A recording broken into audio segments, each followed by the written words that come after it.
Hello dears, mathematics 12 exercise 3.4 के साथ ताहिर इकबाल आपकी खिदमत में हाजिर है। हम इसका सलूशन पढ़ेंगे 4.3 का ग्रेजुअली।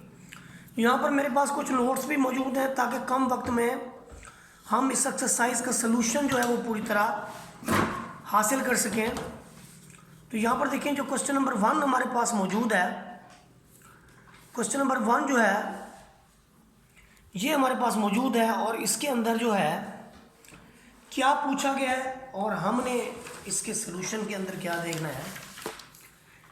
देखिए, इसमें पूछा यह गया है कि find the slope and inclination of the line joining points. Points जो हमारे पास गिवन है वो दो हैं। एक आपके पास है -2 4 और दूसरा आपके पास है 5 11। इन पॉइंट्स की आपने स्लोप फाइंड आउट करनी है। स्लोप का जो फार्मूला है वो ये है, y2 - y1 over x2 - x1। यानी दूसरे लफ्ज़ों में ये delta y over delta x के इक्वल है। अगर मैं इनको नंबरिंग दूं तो ये आपका x1 है, ये y1 है, और ये आपका x2 है, ये y2 है। यानी x1 की वैल्यू -2 है और y1 की वैल्यू 4 है। तो y1 की वैल्यू y की जगह पर रखेंगे,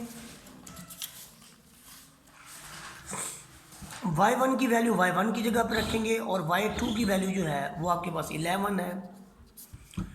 डिनोमिनेटर के अंदर x2 की वैल्यू है, x2 की वैल्यू जो है वो 5 है और x1 की वैल्यू जो है वो -2 है। तो -2 11 में से 4 जो है तो 7 बचता है, नीचे भी 5 + 2 7 आ रहा है। तो 7 को जब 7 डिवाइड करता है तो हमारे पास रिजल्ट आता है 1। यहाँ पर जो दूसरी चीज़ हमने फाइंड आउट करनी है वो है इंक्लिनेशन। इंक्लिनेशन कहते हैं एक ऐसा यानी एंगल, एक ऐसा एंगल जो कोई भी लाइन अपने इनिशियल एक्सिस के साथ फॉर्म करती है, उसे हम एंगल ऑफ इंक्लिनेशन कहते हैं। जब हम यहाँ पर m निकालते हैं तो ये जो m है असल में tan ऑफ अल्फा के इक्वल होता है।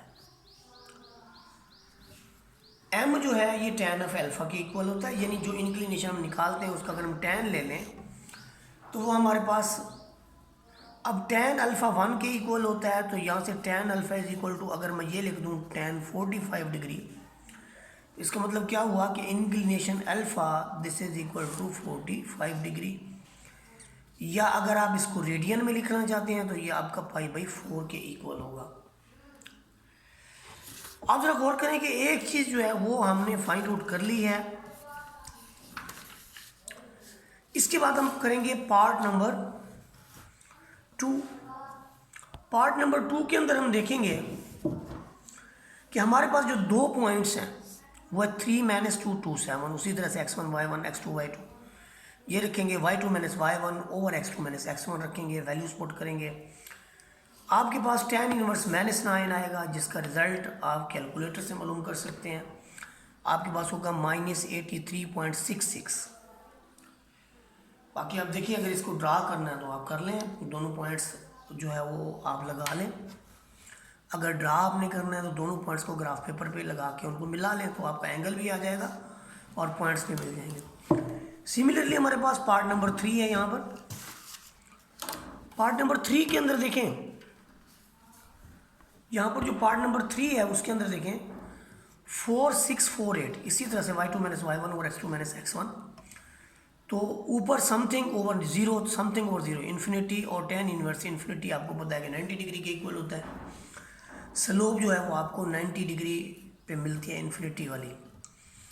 इसके बाद देखिए हमारे पास क्वेश्चन नंबर 2 का स्टार्ट हो जाता है। क्वेश्चन नंबर 2 के अंदर देखें, पहले तो क्वेश्चन को समझें, आपके क्वेश्चन के अंदर गिवन क्या है और हमें मालूम क्या करना है। यहाँ गौर करें, in the triangle ABC find the slope of each side of the triangle. Each side of the triangle की स्लोप हमने मालूम करनी है। जो पहली बात हमारे पास है, कोई भी आप साइड लेंगे तो उसके जो कोऑर्डिनेट्स आपके पास आएंगे, मतलब ये देखिए ट्राइंगल के 2 पॉइंट्स हैं, ए दिया हुआ है, बी दिया हुआ है, एक x1 y1 x2 y2। तो जब आप ए बी की स्लोप निकालेंगे तो आप लिखेंगे y2 माइनस y1 और x2 माइनस x1, तो आपके पास एक रिजल्ट आएगा। फिर स्लोप बी सी की लिखेंगे तो आप बी और सी वाले जो पॉइंट्स हैं उनको शामिल करेंगे। यहाँ पर देखेंगे ए लिखा हुआ है, बी लिखा हुआ है, सी लिखा हुआ है। ए बी की हमने मालूम कर ली, जब बी सी की करेंगे तो ये x1 y1 हो जाएगा, ये x2 y2 हो जाएगा। जब ए सी की मालूम करेंगे तो ये आपके पास x1 y1, ये आपका x2 और y2 हो जाएगा। स्लोप मालूम करना आपको आता है, बहुत ही आसान होता है। मीडियंस क्या हैं? मीडियंस देखें, जब भी हम बात करते हैं स्लोप ऑफ मीडियंस की तो पहले नंबर पे तो मीडियंस की डेफिनेशन मालूम करना है। Median of A triangle is a line segment joining vertex to the midpoint of opposite sides of the triangle। ये मैं मीडियन आपको बना के देता हूँ यहाँ पर इस पेज के ऊपर। मीडियन के लिए तरीकाकार ये है कि हमारे पास जो एक ट्राइंगल होगी, फर्ज करें ये हमारे पास एक ट्राइंगल है,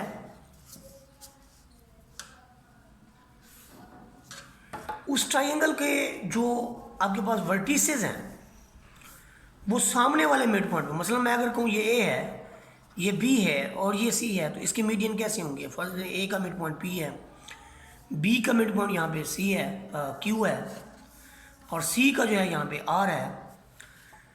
तो मीडियन की इक्वेशन मालूम करने के लिए हमें क्या करना पड़ेगा कि पहले ए के सामने वाले पी के कोऑर्डिनेट्स मालूम करेंगे। पी के कोऑर्डिनेट्स कैसे मालूम करेंगे? ये मिड पॉइंट फार्मूले से होंगे। अब मिड पॉइंट फार्मूला हमारे पास क्या है? मिड पॉइंट फार्मूला हमारे पास ये है कि आपने फर्ज करें पी के कोऑर्डिनेट्स मालूम करने हैं, और पी जो है आपका, ये देखिए पी के कोऑर्डिनेट्स आपने मालूम करने, तो पी के कोऑर्डिनेट्स होंगे x1 plus x2 over 2, y1 plus y2 over 2। इस सेंस में देखिए सी और बी की जो क्वांटिटीज़ हैं उनको हमने मतलब लेना है मीडियंस के लिए। तो हम देखेंगे इसके अंदर जो बी और सी के कोऑर्डिनेट्स हैं, हमारे पास जो बी के कोऑर्डिनेट्स हैं वो है जी -4 2, और दूसरा जो हमारे पास है सी, इसके हैं -2 -6। अब यहाँ पर अगर वैल्यूज़ रखी जाए x1 प्लस x2 तो -2 -4 ओवर 2, दूसरा -6 प्लस 2 ओवर 2। तो बड़ा ही सिंपल है कि यहाँ हमें रिजल्ट मिलेगा -3 और -2। इसका मतलब क्या हुआ कि P के कोऑर्डिनेट्स हमें जो मिले हैं, P के कोऑर्डिनेट्स वो हैं -3 -2। इसका मतलब P के कोऑर्डिनेट्स हैं -3 -2। अब जो A के गिवन थे, A में था हमारे पास 8 और 6, हमने इसकी स्लोप फाइंड आउट करनी है, इसकी जो कि A से P तक आपके पास आ रहा है। तो इसकी स्लोप ऑफ मीडियन मालूम करना कौन सा मुश्किल है? Slope of median AP this is equal to, अब फार्मूले के अंदर आपका जो AP है, AP का मतलब A के कोऑर्डिनेट्स को आप x1 y1 रख लेंगे और जो P के कोऑर्डिनेट्स हैं उन्हें x2 y2 रख लेंगे। तो यहाँ से देखिए जब हम यानी इसकी स्लोप मालूम करेंगे तो हम फिर वही फार्मूला लिखेंगे। कौन सा फार्मूला लिखेंगे? हम यहाँ पर फार्मूला लिखेंगे slope of median AP this is equal to y2 minus y1 over x2 minus x1। अब यहां पर आपके सामने y2 जो होगा वो होगा -2 और y1 आपका होगा 6। डिनोमिनेटर में आपके पास है x2, x2 आपका -3 ये वाला, और x1 आपका 8 है। ये हमें रिजल्ट देगा -8 over -11 that is equal to 8 over 11। ये एक स्लोप की हमने मीडियन निकाला है। Similarly another median can be found.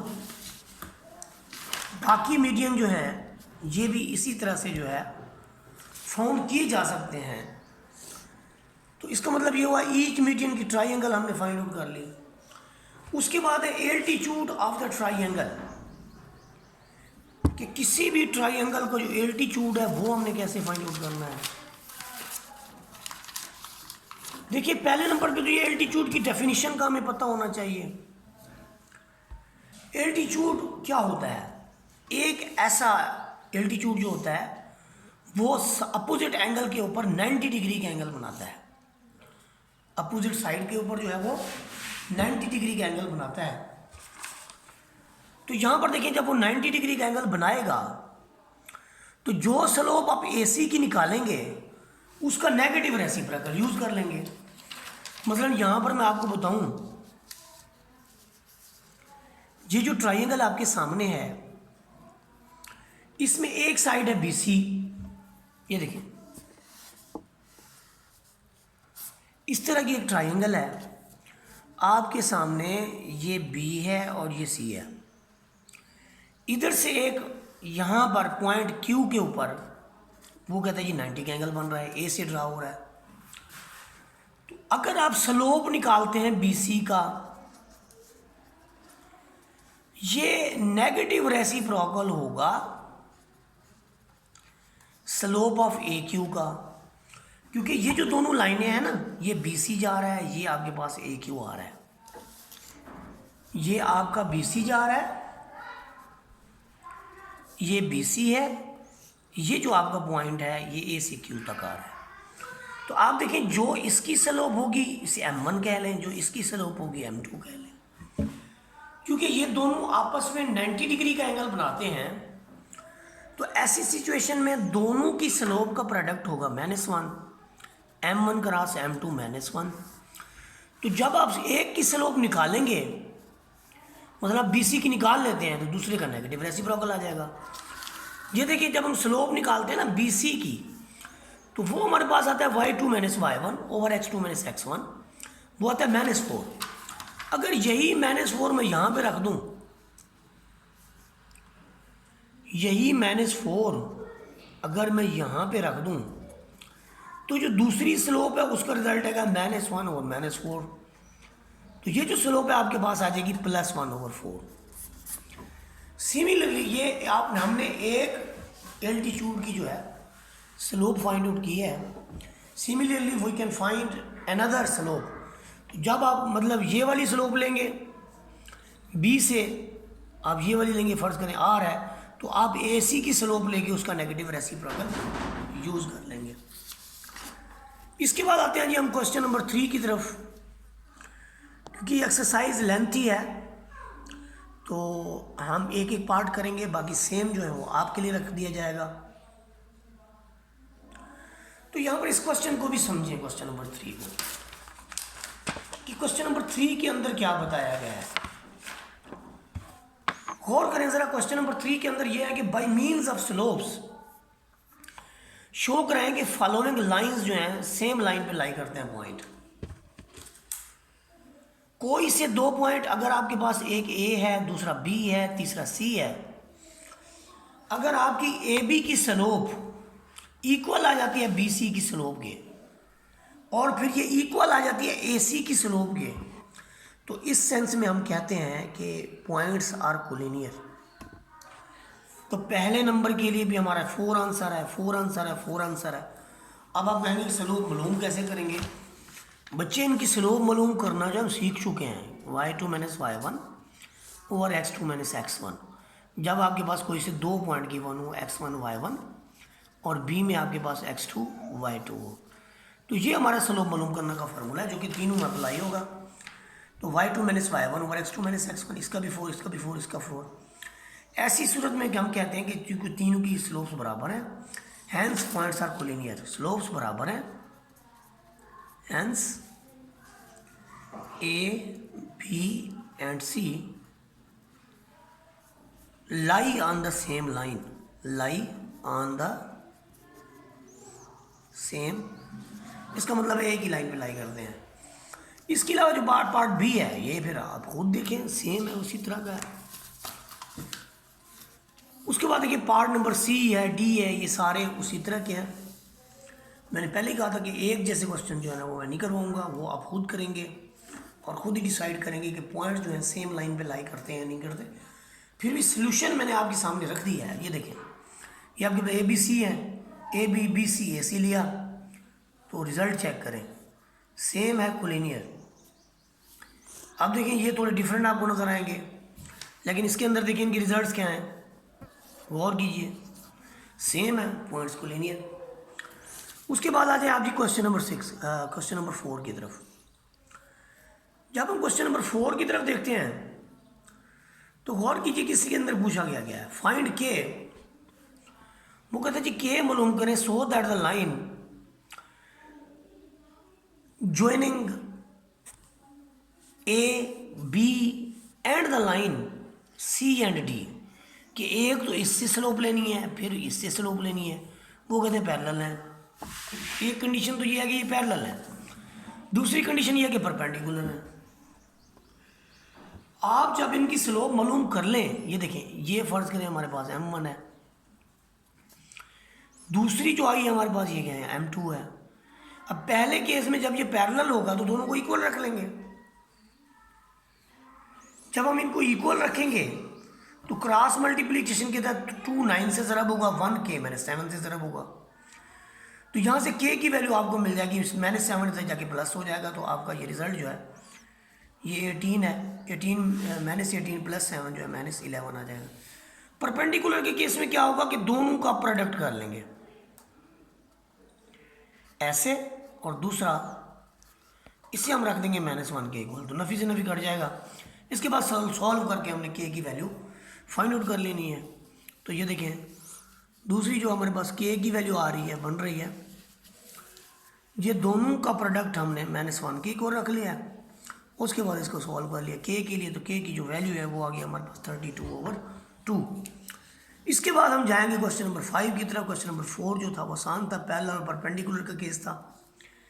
ये मैं एक बार फिर बताता चलूँ कि अगर एक लाइन आपके पास L1 है, दूसरी लाइन आपके पास L2 है, अगर आपके पास लाइन L1 की स्लोप M1 है और लाइन L2 की स्लोप M2 है, अगर लाइंस पैरेलल हैं तो उनकी स्लोप्स इक्वल होंगी, M1 is equal to M2।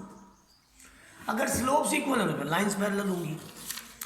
दूसरा केस है परपेंडिकुलर का। परपेंडिकुलर का केस ये है कि आपके पास एक लाइन L1 है, दूसरी लाइन आपके पास L2 है, ये आपस में परपेंडिकुलर है, यानी 90 का ज़ाविया बनाते हैं। इसकी स्लोप M1 है, इसकी स्लोप M2 है, तो दोनों की स्लोप का जो प्रोडक्ट है वो -1 होगा। अब इसे MCQs के अंदर मुख्तलिफ शक्लों से लिख दिया जाता है, -1/M2 या M2 is equal to -1/M1। यहाँ से ये भी लिखा जा सकता है कि M1 + 1/M2 is equal to 0। यहाँ से आप ये भी लिख सकते हैं M2 + 1/M1 is equal to 0। तो बहुत सारी कंडीशनें परपेंडिकुलर के लिए भी लिखी जाती हैं MCQs के अंदर, तो वो भी हमें पता होना चाहिए। अगर ये दोनों केसेस नहीं हैं कि यानी ये कि ये ना तो स्लोप्स आपस में इक्वल हैं और ना ही उनका प्रोडक्ट जो है वो -1 के इक्वल है, तो ऐसी सूरत जो है वो हम कहते हैं नीदर नार, लाइंस आर नीदर पैरेलल नार परपेंडिकुलर। अब हम आते हैं दोबारा अपने क्वेश्चन नंबर 5 की तरफ। क्वेश्चन नंबर 5 के अंदर देखें, यूजिंग स्लोप, वो कहता है show that the triangle of its vertices is right. वही बात हो गई कि आपके पास वर्टिसेस गिवन है, ए दिया हुआ है, ए दिया हुआ है, बी दिया हुआ है, सी दिया हुआ है। आप इनकी स्लोप्स फाइंड आउट करें। आप M1 मालूम करते हैं, M2 मालूम करते हैं, और ये M1 है, ये M3 है, ये आपके पास M2 है। M1 M2 M3 मालूम करते हैं। किसी भी दो का प्रोडक्ट, मतलब M1 और M3 का प्रोडक्ट आपके पास यहाँ पर M1 का और M3 का जो प्रोडक्ट है आपके पास वो बनता है -1। ऐसी सूरत में हम कहते हैं कि ABC इज राइट ट्रायंगल।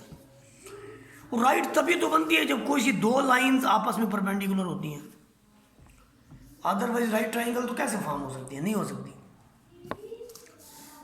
इसके बाद देखिए जो हमारा नेक्स्ट क्वेश्चन है वो है जी क्वेश्चन नंबर 6। क्वेश्चन नंबर 6 की स्टेटमेंट को देखें।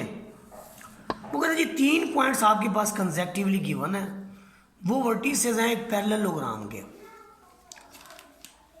आपने चौथा वर्टेक्स फाइंड आउट करने हैं। 3 वर्टेक्स दिए हुए हैं, पैरेललोग्राम के हैं। चौथा वर्टेक्स आपने फाइंड आउट करना है। यहाँ से देखें ए बी सी और डी हमने दे दिए हैं। डी के कोऑर्डिनेट्स फर्ज करें ए बी हैं, तो जब लाइंस पैरेलल होती हैं तो जो स्लोप आपके पास ए बी की होगी वो ए सी डी सी के इक्वल, और जो बी सी की होगी वो आपके पास ए डी के इक्वल। ये रखेंगे तो हमारे पास जो ए और बी की वैल्यूज़ हैं वो आसानी से आपको मिल जाएंगी। मसलन पहले तो हमने स्लोप ए डी की मालूम की, फिर बी सी की, फिर ए डी की, फिर सी डी की। तो वही मामला जो मैंने अभी आपको बताया है कि आपने डी सी को ए बी के इक्वल रखना है। ये देखें ए बी सी डी के इक्वल रखने से आपको ए और बी की फॉर्म में इक्वेशन मिल जाएगी। और फिर दूसरा आप काम करेंगे कि ए बी को सी डी के इक्वल रखेंगे, ए डी को बी सी के इक्वल रख देंगे। ऐसा रखने से आपको ए बी की एक और इक्वेशन मिल जाएगी। तो इसको आप इक्वेशन नंबर 1 का नाम दे दें, इसको इक्वेशन नंबर 2 का नाम दे दें, और दोनों को आपस में ए और बी के लिए सॉल्व कर लें। सॉल्व करना बहुत आसान है। ये प्लस का 3b है, माइनस का 3b है, प्लस करेंगे ख़त्म हो जाएगा। 3a माइनस 30, तो यहाँ से a की वैल्यू आपको 10 मिल जाएगी। a की वैल्यू किसी भी इक्वेशन के अंदर पुट करें तो आपको b की वैल्यू मिल जाएगी। यूँ आपका क्वेश्चन नंबर 6 कंप्लीट। तो आप क्वेश्चन नंबर 7 की तरफ देखेंगे। क्वेश्चन नंबर 7 की स्टेटमेंट पे ज़रा गौर करें। क्वेश्चन नंबर 7 की स्टेटमेंट यह है कि कोई से 3 पॉइंट्स आपके पास गिवन है, कंसेक्टिवली वर्टिसेस हैं रोम्बस के। अब रोम्बस वो तो चौथा भी उसके अंदर होना चाहिए वर्टेक्स। हमने find the 4th vertex and show that the diagonals of the rhombus are perpendicular to each other. और हमने ये भी शो कराना है कि उसके जो डायगोनल है रोम्बस के वो परपेंडिकुलर हैं। पहले तो चौथा पॉइंट फाइंड आउट करें, क्योंकि रोम्बस के जो हैं ये साइड इसके पैरेलल होती है, ये वाली साइड इसकी पैरेलल होती है। तो वही स्लोप वाला सिस्टम, ए बी की स्लोप सी डी की स्लोप ए बी की स्लोप सी डी की स्लोप के इक्वल रख दी। यहाँ से आपको एक इक्वेशन मिलेगी एक्स और वाई की फॉर्म में, बिल्कुल पिछले क्वेश्चन की तरफ है। एक आपको इक्वेशन पहले मिली है एक्स और वाई की फॉर्म में, एक आपको इक्वेशन यहाँ पे मिल रही है एक्स और वाई की फॉर्म में। दोनों को साइमल्टेनियसली सॉल्व करते हैं तो आपके पास एक्स और वाई की वैल्यू मिलती है। एक एक्स मिलता है आपको, एक आपको वाई मिलता है। एक्स और वाई के मिलने के बाद आप दोनों वैल्यूज़ जो है वो वापस एक्स और वाई की जगह रखते हैं तो आपको point D of X Y मिलता है। अब आप स्लोप ए सी लेते हैं, स्लोप ऑफ बी डी लेते हैं, दोनों डियागोनल्स हैं, तो उन दोनों को रखते हैं प्रोडक्ट। ये फर्ज करें एक डियागोनल का प्रोडक्ट है, ये आपके पास दोनों डियागोनल का प्रोडक्ट है। पीछे सिचुएशन बताई थी कि M1 क्रॉस M2 करेंगे, अगर नफी वन आता तो परपेंडिकुलर है। तो यहाँ पर डियागोनल आपस में परपेंडिकुलर है क्योंकि इनका प्रोडक्ट जो है -1 के इक्वल है। अब हम देखेंगे ये क्वेश्चन नंबर 8 की तरफ। क्वेश्चन नंबर 8 में हमारी जो स्टेटमेंट है उस पर गौर करें ज़रा कि 2 पेयर ऑफ पॉइंट्स गिवन है, find whether the 2 lines determined by these points are parallel, perpendicular, none. आप स्लोप्स ले लें दोनों की, एक इसकी स्लोप ले लें दोनों की। M1 आपने लिया 6, M2 आपने लिया 2, तो ये तो नीदर नार वाला केस बन जाता है कि स्लोप्स ना तो परपेंडिकुलर हैं और ना ही पैरेलल हैं। इसके बाद हम देखते हैं जी दूसरा इसका पार्ट, उसके अंदर हम स्लोप्स की कोशिश करते हैं क्या निकलती हैं। देखें यहाँ पर भी आपके पास ए बी और सी डी जो है वो पहले हम स्टेटमेंट कह चुके। ये जो दूसरी है उसके बारे में वो कह रहा है कि इसका रिजल्ट भी -1 नहीं आता, ये भी नीदर नार का केस है। जो पार्ट नंबर 3 है वो भी नीदर नार का केस है। माशाल्लाह बड़े ज़बरदस्त क्वेश्चन दिए हैं, सबके अंदर नीदर नार का केस है। अब देखिए आपके पास है पार्ट नंबर बी। अब जरा गौर करें जो पार्ट नंबर बी है इसके अंदर जो है आपके पास 3 साइड, यानी एक ये साइड दी हुई है, ये साइड दी हुई है जो कि ए बी से बनेगी और सी डी से बनेगी। दोनों की स्लोप चेक करें -2, ये सारा स्लोप का मामला है। अब दोनों का प्रोडक्ट -1 तो आ नहीं रहा, इक्वल है नहीं, तो ये भी नीदर नार का केस चला जाएगा। अब हम बात करते हैं कि क्वेश्चन नंबर 9 की तरफ। क्वेश्चन नंबर 9 जो है हमारे पास शॉर्ट के लिए बहुत इंपॉर्टेंट है। Find an equation of horizontal line की इक्वेशन मालूम करनी है। हॉरिजॉन्टल लाइन की इक्वेशन मालूम करने के लिए देखिए, जब हॉरिजॉन्टल लाइन की हम बात करते हैं तो हमारा एंगल ऑफ इंक्लिनेशन अल्फा जो है वो 0 डिग्री के इक्वल होता है। तो ऐसी सूरत में जब अल्फा 0 डिग्री के इक्वल होगा तो हम इसको लिखेंगे y minus Y one is equal to M into X minus X one. जब tan आपका 0 डिग्री तो tan alpha is equal to tan 0, तो ये tan 0 जो है 0 के इक्वल हो गया। तो यूँ आपके पास अल्फा की वैल्यू जो है वो स्लोप m की वैल्यू जो है वो 0, m की वैल्यू यहाँ पर 0 रखेंगे तो सारा फैक्टर 0 होगा। बाकी इस तरफ आपके पास बच जाएगा y प्लस 9, तो y plus 9 is equal to 0। ये हमारा रिक्वायर्ड सोल्यूशन है। उसके बाद देखिए जो हमारे पास नेक्स्ट पार्ट है, पार्ट नंबर बी, उसके अंदर वर्टिकल लाइन है। वर्टिकल लाइन आपको पता है कि एंगल बनाती है 90 डिग्री का, और 90 डिग्री के जब tan लेते हैं हम 90 डिग्री का जब हम tan लेते हैं तो उसका रिजल्ट आता है इन्फिनिटी। और tan inverse infinity alpha is equal to tan inverse infinity, तो रिजल्ट आता है π/2, ये 90 डिग्री। अब 90 डिग्री जो आपके पास अल्फा है तो इसके स्लोप की वैल्यू जो है वो आपके पास इन्फिनिटी होगी। तो y minus Y one is equal to M into X minus X one. तो y minus Y one infinity को अपन ऊपर 0 रखा, 0 इधर आके मल्टीप्लाई होगा तो सारा फैक्टर खत्म हो जाएगा। आपके पास रिजल्ट बच जाएगा x plus 5 is equal to 0। और x plus 5 is equal to 0 का मतलब है x is equal to minus 5 is the required line. Part number C के अंदर देखें, हर पार्ट डिफरेंट है। पार्ट नंबर सी के अंदर देखें, उसने कहा कि the line bisecting the first and third quadrant. अब जो लाइन फर्स्ट और थर्ड क्वाड्रेंट को इंटरसेक्ट करती हुई निकलती है, ये यहाँ पर गौर करें, वो इस तरह की लाइन होती है जो कि एंगल 45 डिग्री का बनाती है, और इनिशियल एंगल जो है 45 डिग्री का बनाती है। यहाँ पर देखें इसका सलूशन कि एंगल आपका 45 डिग्री का है, यानी m की वैल्यू जो आपके पास 1 आ चुकी। tan 45 आपको पता है 1 की इक्वल है, तो y minus Y one is equal to M into X minus X one. तो ये जो पॉइंट हमारे पास गिवन है, इसमें वो कहता है x1 y1 क्या होगा भाई, जब ओरिजिन से पास होती है तो उसका यही तो x1 y1 होगा 0 0। तो एक तो y1 और x1 की जगह 0 0 पुट करेंगे, दूसरा m की जगह 1 पुट कर देंगे, तो y is equal to x line आ जाएगी। ये स्ट्रेट लाइन की इक्वेशन है जिसे हमने फाइंड आउट करना था। इसके बाद देखिए पार्ट नंबर डी है आपके पास। पार्ट नंबर डी के ऊपर गौर करें, ऐसी line the line bisecting the second and fourth quadrant, जो कि सेकंड और फोर्थ क्वाड्रेंट को कवर अप करे, उस लाइन को आपने फॉर्म करना है। ये लाइन इस तरह से होगी देखें, जो कि सेकंड और फोर्थ क्वाड्रेंट को कवर अप करती है। अब हम अपने काम की तरफ आते हैं। इसके अंदर आपके पास स्लोप यानी एंगल ऑफ इंक्लिनेशन की जब tan लेंगे तो आपको रिजल्ट मिलेगा -1। जब आपकी स्लोप -1 हो तो आप फार्मूला लिखते हैं y minus Y one is equal to M into X minus X one. तो ये भी 0, ये भी 0, तो y is equal to minus X, या x plus Y is equal to 0। इसके बाद हम बात करते हैं क्वेश्चन नंबर 10 की। क्वेश्चन नंबर 10 के अंदर जो है वो हमारा सारा मामला हमारा इसी तरह से है। क्वेश्चन नंबर 10 के अंदर भी हमारा सारा जो मामला है वो इसी तरह से है कि आपने एक इक्वेशन मालूम करनी है जो कि इस पॉइंट से पास हो रही हो। देखिए आपके पास एक पॉइंट गिवन है,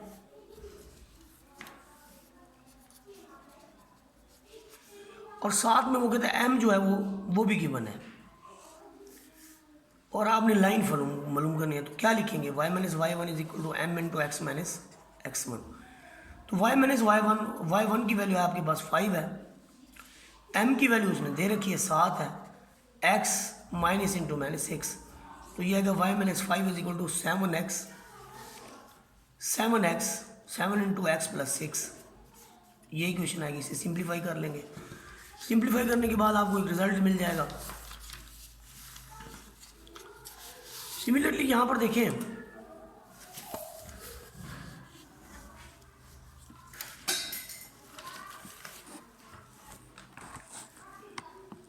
जो हमारे पास पार्ट नंबर बी है उसके अंदर ये आपके पास है x1 y1, ये x1 है, ये y1 है, और स्लोप जो है वो आपके पास m है।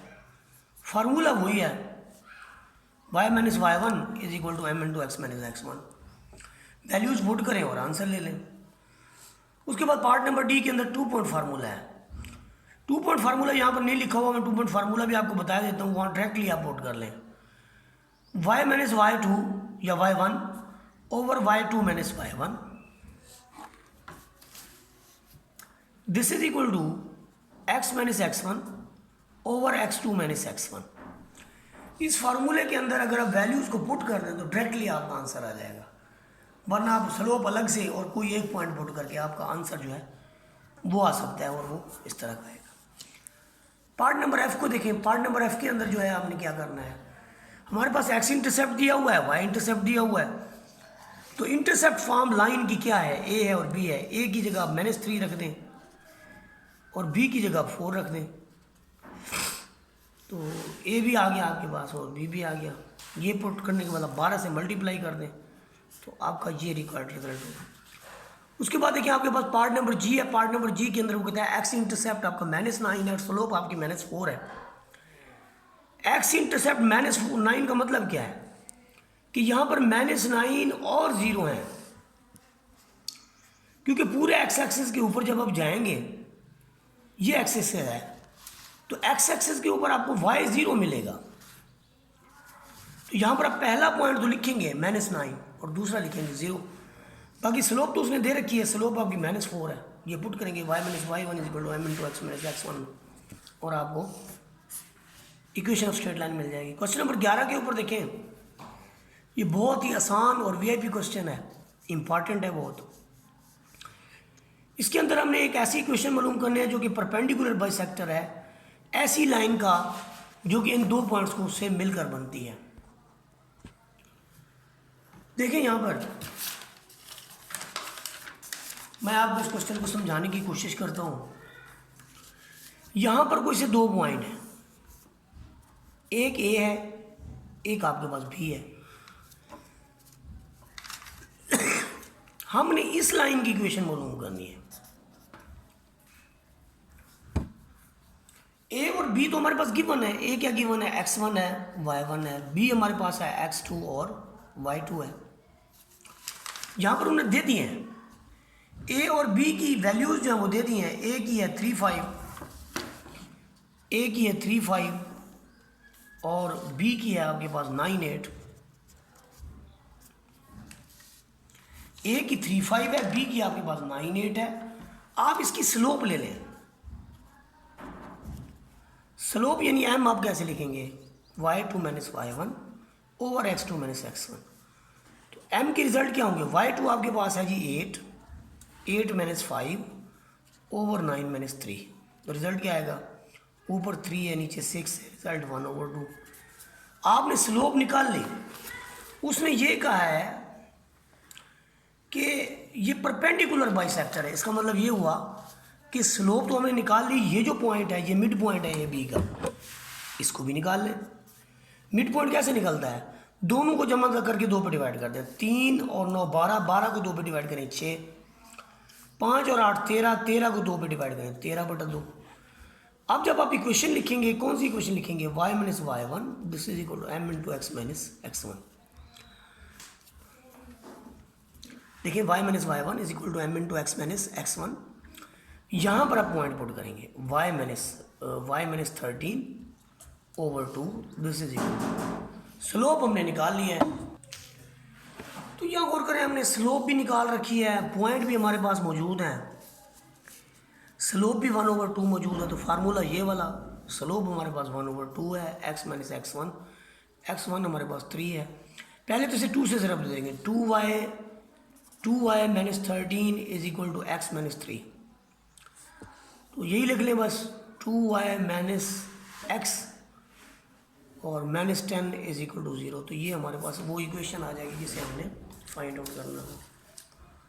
क्वेश्चन नंबर 11 के बाद हम बढ़ेंगे क्वेश्चन नंबर 12 की तरफ।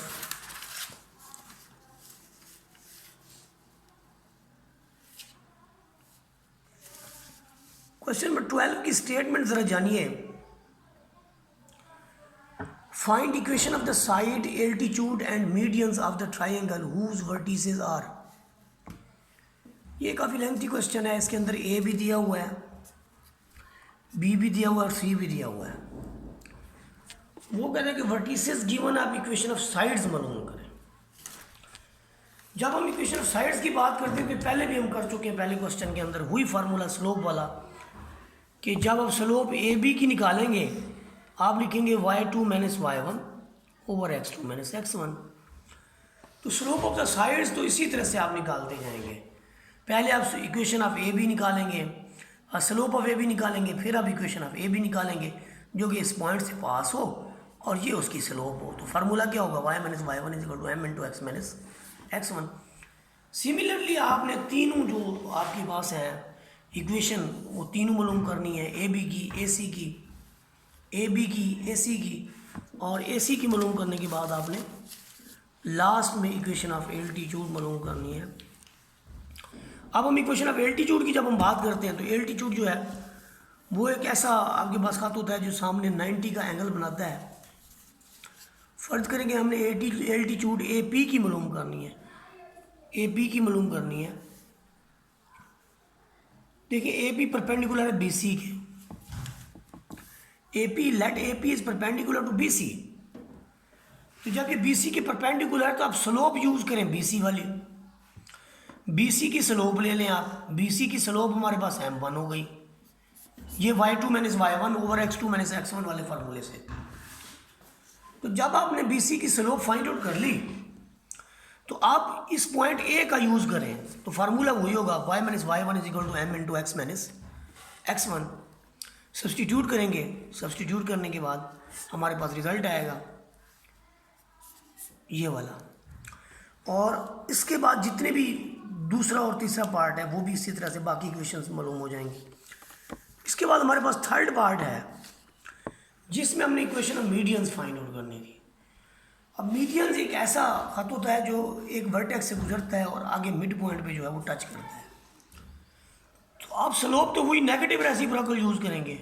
ये जो पॉइंट पी है इसे मिड पॉइंट फार्मूले से याद यानी निकाल लेंगे, x1 प्लस x2 ओवर 2 और y1 प्लस y2 और 4 और 2y। ये मिड पॉइंट हमें मिला। स्लोप यहाँ से हम बी सी से निकाल लेंगे और फार्मूला कौन सा लग जाएगा, y minus y1 is equal to m into X minus x1। इस फार्मूले के तहत हमारी इक्वेशन ऑफ मीडियंस आ जाएंगे।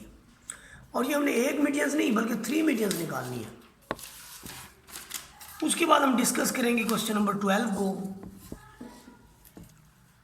क्वेश्चन नंबर 12 के अंदर है find an equation of the line. एक ऐसी इक्वेशन मालूम करना है जो कि इस पॉइंट से पास हो और उसकी स्लोप -3 ओवर 2 और वो इस स्लोप वाली की परपेंडिकुलर हो। यानी आपने इस स्लोप का नेगेटिव रेसिप्रोकल यूज़ करना है, क्योंकि जब लाइंस नेगेटिव हों तो उनके लाइंस परपेंडिकुलर हो तो उनकी स्लोप का जो प्रोडक्ट है वो -1 के अंदर -1 के इक्वल होता है। ये हमने पहले से पढ़ रखा है।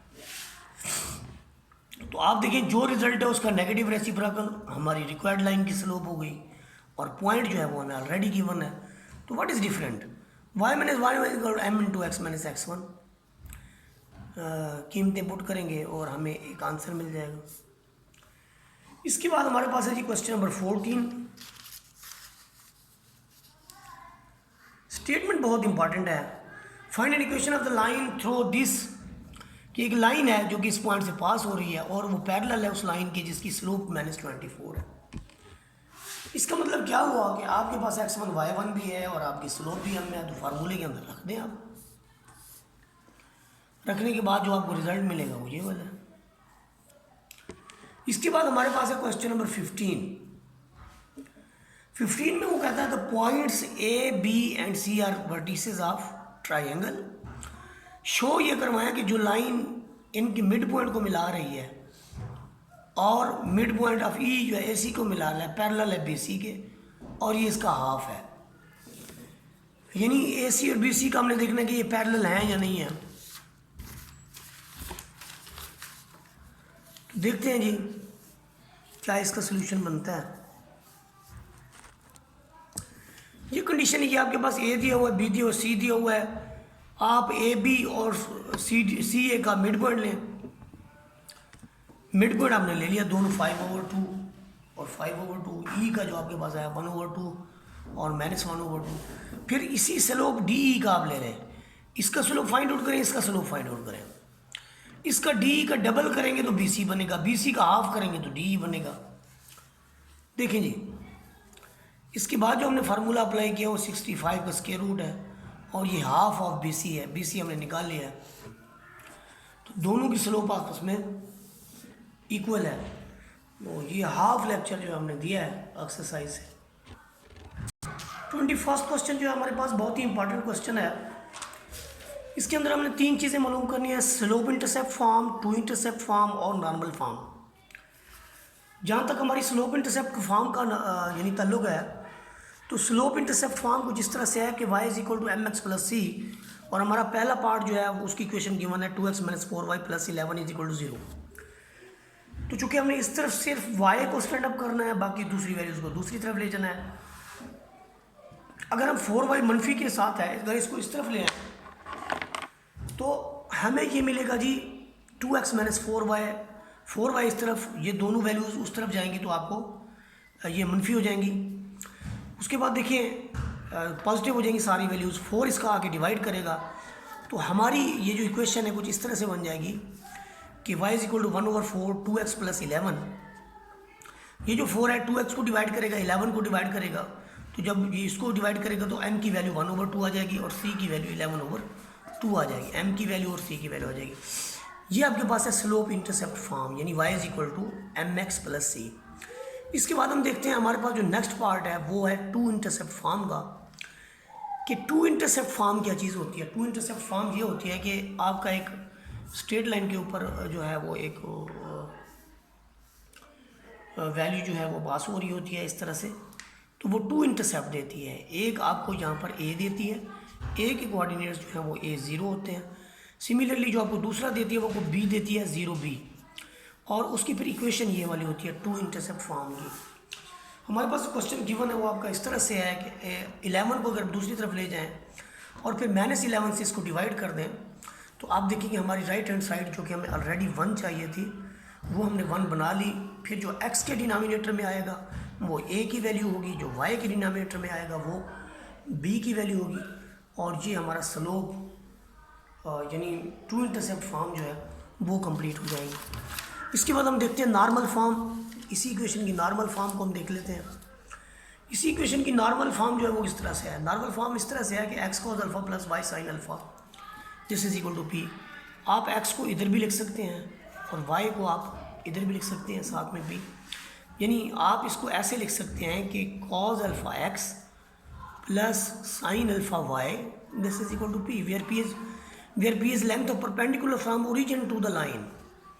देखिए कि जब नॉर्मल फॉर्म की आपकी बात आती है ना, तो ये एक ऐसी यानी नॉर्मल फॉर्म होती है कि आपका ये जो आपके पास यहाँ से यहाँ तक का डिस्टेंस है ये p के इक्वल होता है, ये इसकी नॉर्मल फॉर्म होती है। तो हम बोथ साइड्स को x और y के कोफिशिएंट के स्क्वायर से डिवाइड करते हैं, दैट इज़ कि आपका 2 का स्क्वायर 4 हो जाएगा, -4 का 16 हो जाएगा, 4 16 का 20 होता है, 20 का आता है 2 स्क्वायर रूट ऑफ 5। एक तो 11 को दूसरी तरफ हम ले जाएंगे, दूसरा ये कि जब हम इसको डिवाइड करेंगे तो यहाँ पर ये जो कि length of perpendicular from origin to the line है, तो ये हमेशा पॉजिटिव होना चाहिए, इसलिए हमने इसको नेगेटिव से ज़रब दे दी। नेगेटिव से ज़रब देने के बाद हमारे पास जो रिजल्ट है, ये आपके पास x का कोफिशिएंट है, ये आपके पास y का कोफिशिएंट है, ये cos अल्फ़ा की वैल्यू है, ये आपके पास sin अल्फ़ा की वैल्यू है। यहाँ से आप अल्फ़ा भी फाइंड आउट कर सकते हैं और एंगल भी फाइंड आउट कर सकते हैं, जो कि ये लाइन आपका इनिशियल एक्सेस के साथ बना रही है। 21 के बाकी पार्ट जो हैं वो 21 के बाकी पार्ट आपने खुद करने हैं, वो इसी तरह से हैं, बहुत आसान है। इसके साथ देखिए हम 22 क्वेश्चन जो है उसका देखें, in each of the following whether two lines are parallel perpendicular, ये जो भी केस है पैरेलल के, देखें जो दो लाइंस आपके पास गिवन है, एक ये आपके पास गिवन है, दूसरी ये गिवन है, दोनों की स्लोप मालूम करने।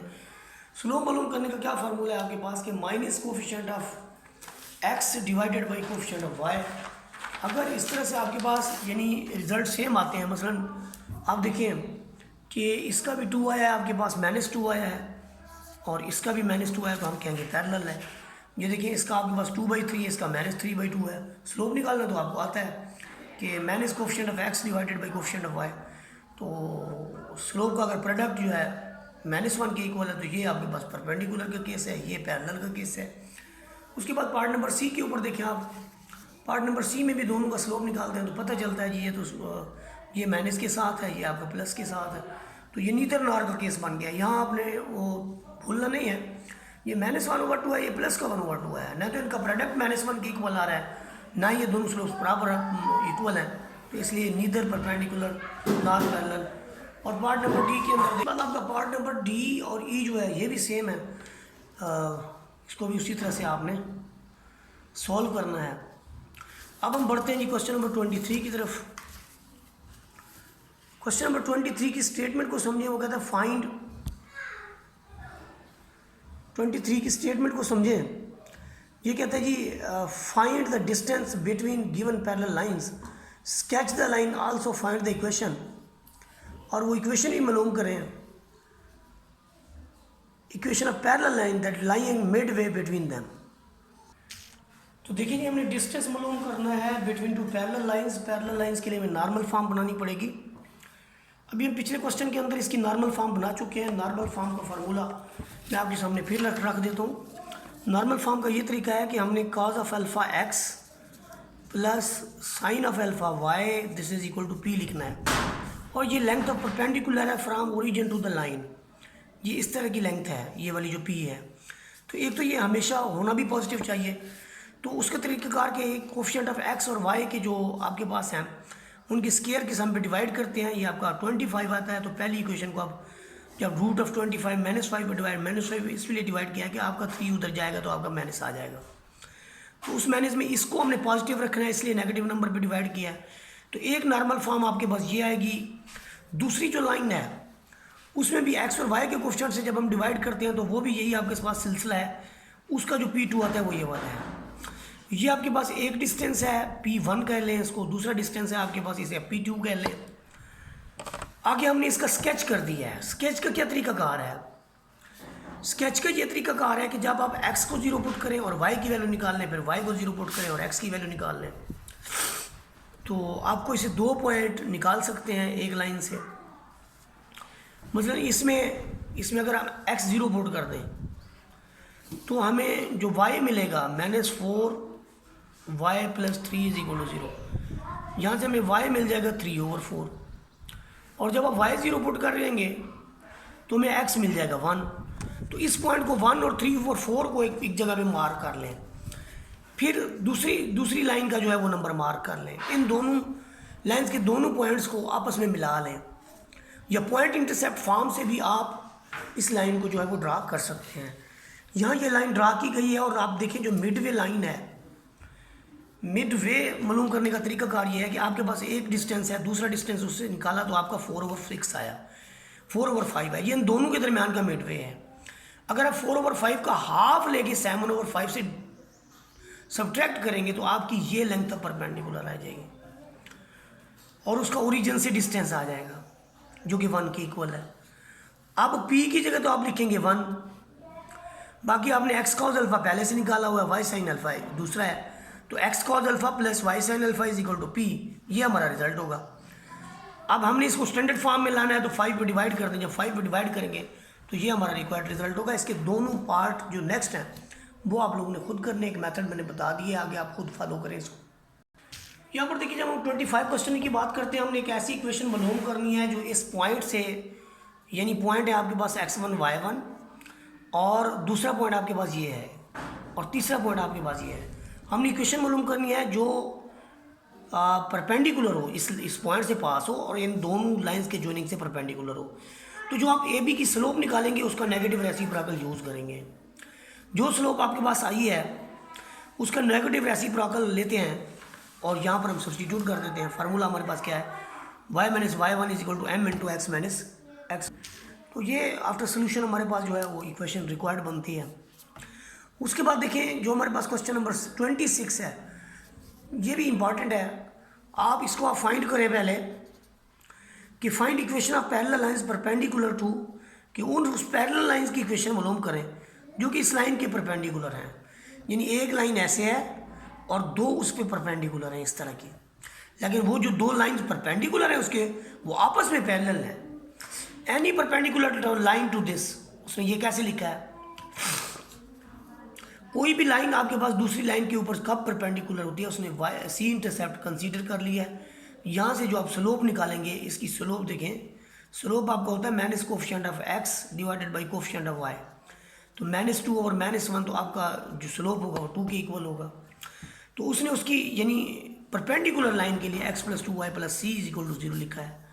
आप देखें स्लोप की वैल्यू पुट करने के बाद एक y इंटरसेप्ट c लिख दें, यानी आप ये लिखें y = mx + c, m का यूज़ यहाँ पे करें, c की वैल्यू को इधर ले आए तो नेगेटिव की जगह पॉजिटिव लिखें, तो आपको ये इक्वेशन मिलेगी। उसके बाद जो आपने काम करना है वो ये करना है कि जब आप इसके ऊपर x इंटरसेप्ट फाइंड आउट करेंगे तो आप y को 0 पुट करेंगे, आपको x की वैल्यू -c मिलेगी। और जब y इंटरसेप्ट मालूम करेंगे तो आप x 0 पुट करेंगे और आपको y इंटरसेप्ट मिलेगी। वो कहते हैं दोनों का जो प्रोडक्ट है 3 के इक्वल है। यहाँ से c² 6 और c की वैल्यू 2 आ गई। c की वैल्यू दोनों जब उस लाइन के अंदर आप पुट करेंगे तो आपको 2 इक्वेशंस मिलेंगी, एक इस तरह की मिलेगी और एक आपको इस तरह की मिलेगी। दोनों को आप 6 पे डिवाइड कर देते हैं तो ये आपको उसकी 2 पॉइंट फॉर्म के अंदर आंसर्स मिल जाएंगे। उसके बाद देखिए हमारे पास है जी क्वेश्चन नंबर 27। क्वेश्चन नंबर 27 के अंदर देखें वो कहता है कि 1 vertex of parallelogram 1 4 and the diagonal intersect है 2 1। तो 2 1 पे डायगोनल भी इंटरसेक्ट करते हैं और एक पॉइंट उसका 1 4 भी है। एंड हैव स्लोप 1, और एक की स्लोप 1 है और दूसरे की -1/7 है। Find the other 3 vertex. तो उसने हमें ये स्लोप्स भी बता दी हैं, एक ये वाली एक ये वाली डायगोनल्स की। जब हमें उसने डायगोनल्स की स्लोप्स भी बता दी हैं तो देखिए हम इन पॉइंट्स को, यानी अगर बी को ये कहेंगे जी बी के कोऑर्डिनेट्स ए बी हैं, सी के कोऑर्डिनेट्स हमारे पास जो है वो सी डी हैं, और हम ये कह लेंगे डी के कोऑर्डिनेट्स ई एफ हैं, ए के कोऑर्डिनेट्स जो आपके पास 1 4 हैं। तो ऐसी सिचुएशन में फिर देखिए मिड पॉइंट ऑफ ए सी क्या बनेगा, यहाँ गौर करें। ए सी का जो मिड पॉइंट है वो आपके पास है 2 1। तो एक इक्वेशन हमें मिल जाएगी सी और डी की फॉर्म में, यानी इसको हम बराबर रखें और मिड पॉइंट 2 1 है तो आपको सी भी मिल जाएगा और आपको डी भी मिल जाएगा मिड पॉइंट फार्मूले से, x1 + x2/2 y1 + y2/2। तो इसका मतलब क्या हुआ कि हमारे पास ये कोऑर्डिनेट्स तो फाइंड आउट हो गए, सी के कोऑर्डिनेट्स हमने निकाल लिए। ये सी और डी, एक 3 है दूसरा -2 है। अब देखिए कि इसकी मदद से हम बहुत सिंपल हमारा काम हो जाता है कि अब अगर हम स्लोप ऑफ ए डी लिखें तो जो स्लोप ऑफ ए डी है वो किसके इक्वल है, slope of A D this is slope of B C. क्योंकि हमारे पास जो फिगर है उसके अंदर जो स्लोप्स हैं ए सी और बी डी की ये भी इक्वल है। जब इनको बराबर रखते हैं तो f-4/e-1 this is equal to this. A और बी की वैल्यू को हम सब्सटीट्यूट कर देंगे, ये हमने पहले से लिखा हुआ है। ए और बी की वैल्यू सब्सटीट्यूट करने के बाद जो हमें इक्वेशन मिलती है वो ई और एफ की भाग में मिलती है। ये देखिए यहाँ पर हमारे पास एक इक्वेशन मिल गई हमें ई और एफ की फॉर्म में। दोबारा हम स्लोप के ज़रिए ए और बी की फॉर्म में इसको लिखते हैं तो a - b = -5 दिया जाता है। Now slope of A B = -7, slope of C D = -1/7। तो स्लोप ऑफ ए बी किसके इक्वल हुआ, b - 4/a-1। यहाँ से हमें एक इक्वेशन मिलेगी f और e की फॉर्म में। ये देखिए आफ्टर सिंप्लीफिकेशन इन दोनों को बराबर रखेंगे, इसका भी -7 1/7, उसका भी -1/7, दोनों को इक्वल रखेंगे। एक इक्वेशन हमें ए और बी की फॉर्म में मिलेगी, एक इक्वेशन हमें ई और एफ की फॉर्म में मिलेगी। ये अब आपके पास एक इक्वेशन ए और बी की फॉर्म में, एक इक्वेशन आपके पास ए और एफ की फॉर्म में है। तो ए और बी वाली दो इक्वेशन से ये देखिए एक ये वाली है ए और बी, एक आपके पास इक्वेशन नंबर 3 है ए और बी। इन दोनों को साइमल्टेनियसली सॉल्व करें तो आपको मिलेगा ए और बी आपको मिला 3 और ए भी आपको मिला 8।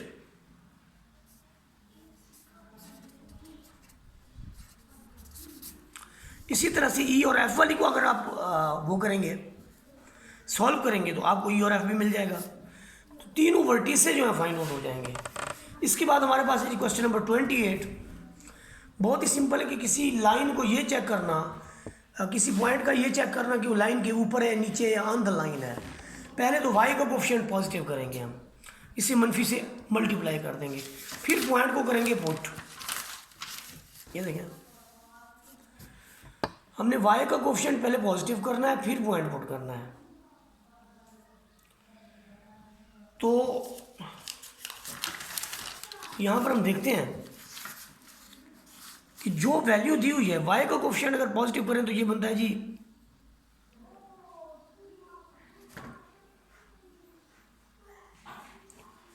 देखिए जी y किसकी इक्वल आता है, अगर y का कोफिशिएंट पॉजिटिव करेंगे 3y minus 2x plus 6 is equal to 0।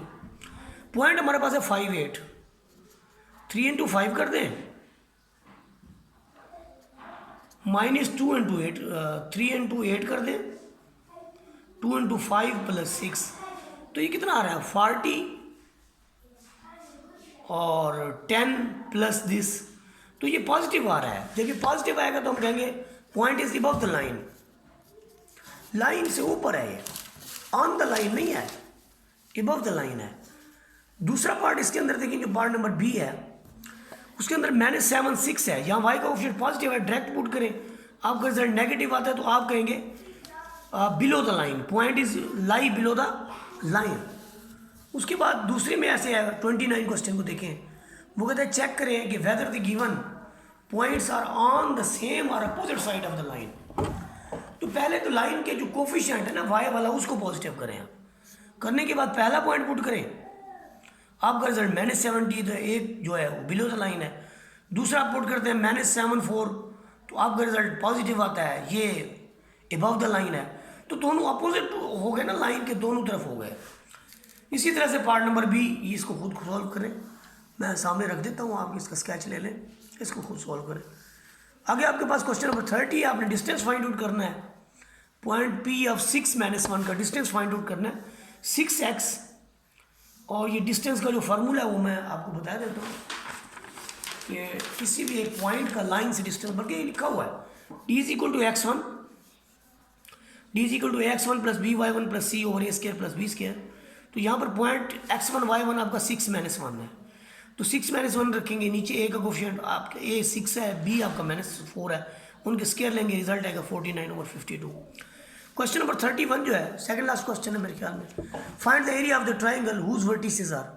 तो इसका एरिया फाइंड आउट करने के लिए ये इसका जो है फार्मूला ये है कि half of x1 y1 1, x2 y2 1 और x3 y3 1, इसकी एब्सोल्यूट वैल्यू को खोल लें और जो रिजल्ट है उसका हाफ ले लें, तो ये आपका स्क्वायर यूनिट जो है रिजल्ट आ जाएगा। यहाँ पर ये देखें, ये मैं दिखा देता हूँ आपको, ये उसने एरिया ऑफ ट्राइंगल जो है फाइंड आउट किया है। उसके बाद देखें आपके पास है पार्ट नंबर 32, जो कि लास्ट क्वेश्चन है इसका। पार्ट नंबर 32 के अंदर देखें, जो हमारा यहाँ पर है उसमें यही कहा गया कि coordinates of the point given है 3 के, वो कहते हैं एरिया फाइंड आउट करते हुए बताएं कि ये पॉइंट्स कोलिनियर हैं या नहीं है। हम वही एरिया वाला फार्मूला इस्तेमाल करते हैं, half of x1 y1 1, x2 y2 1, x3 y3 1। अच्छा, ये डिटर्मिनेंट खोलने के बाद हमारा जो रिजल्ट आता है वो 14 आता है।